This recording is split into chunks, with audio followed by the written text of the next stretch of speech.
Hello, today we will be solving Pune University Entrance Exam Paper 2017. If you like this video, make sure to share it with your friends. Question number 1.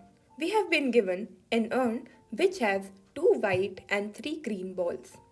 A number is selected at random and then that many balls are taken out from the urn.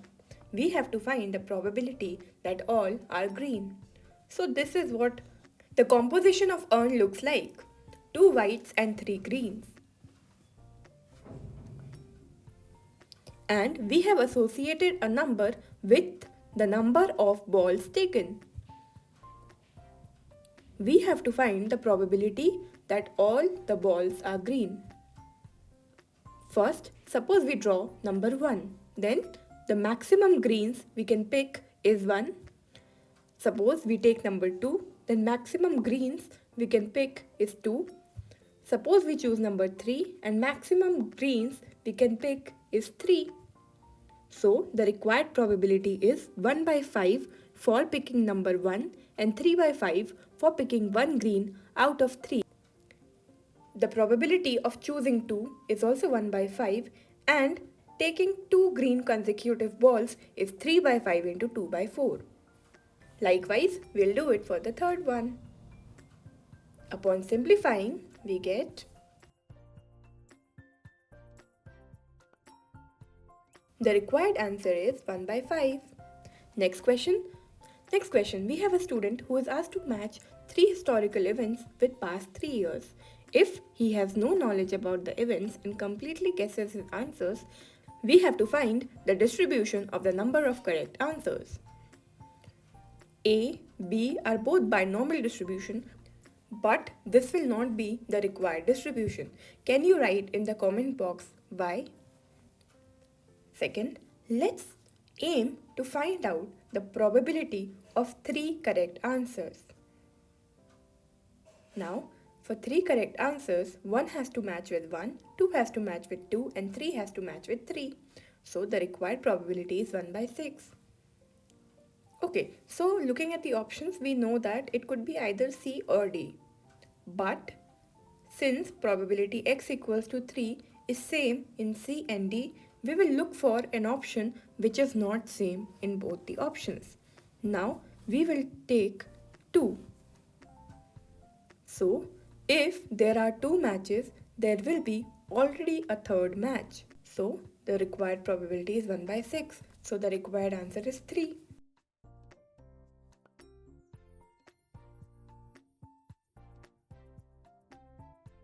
अच्छा, suppose 2 भी same होता. So let's deal with the probability that x equals to 1. That is, there is only one match. So यहाँ पर क्या होगा? Suppose 1 1 से match होगा. So 2 के लिए total possible outcomes are 2, right? And it will match with 3 because there has to be only one correct match, and 3 will automatically match with 2. And we will have 3 similar cases, 1, 2 and 3. So this is how we will find out all the other probabilities. Now let's look at the next question. एक telephone operator है who receives 25 calls on average per hour.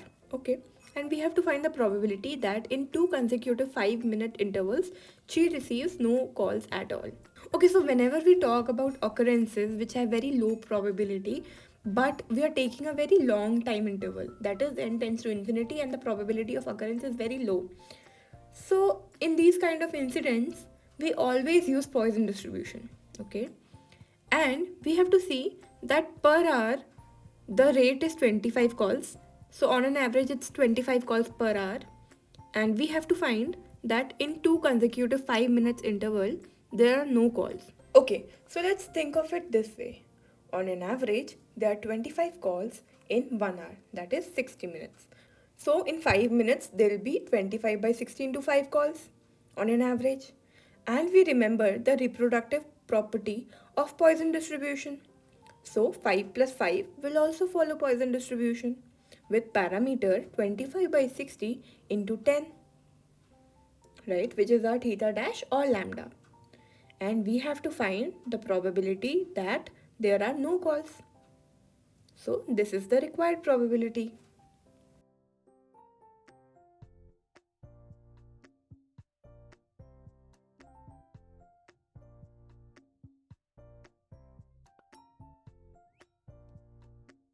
Question 4. We have been given mean and variance and we have to check this inequality.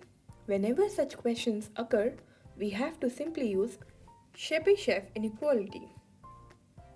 I will leave this question to you guys. Next question. X follows uniform 0, 1 random variable and we have to find the PDF of y equals to e to the power minus x square. So I'll simply write minus x square equals to log y and find the Jacobian of transformation.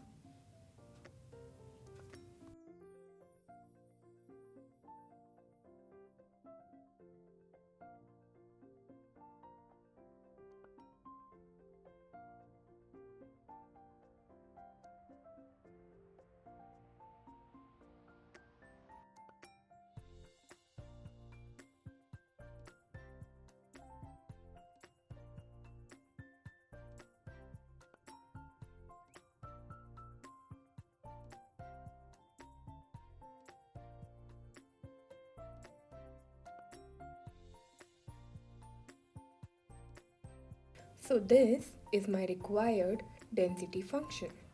Now talking about range, one option could be to simply put the value of x and find the range of y.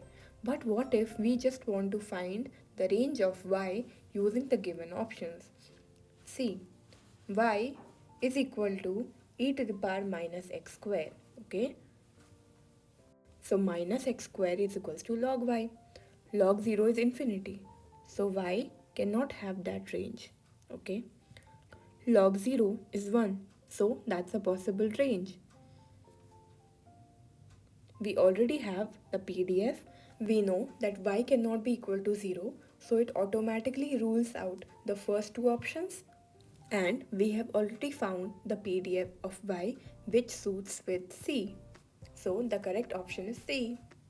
Otherwise, you can simply find the value of y corresponding to x equals to 0 and 1. Thank you so much for watching, guys.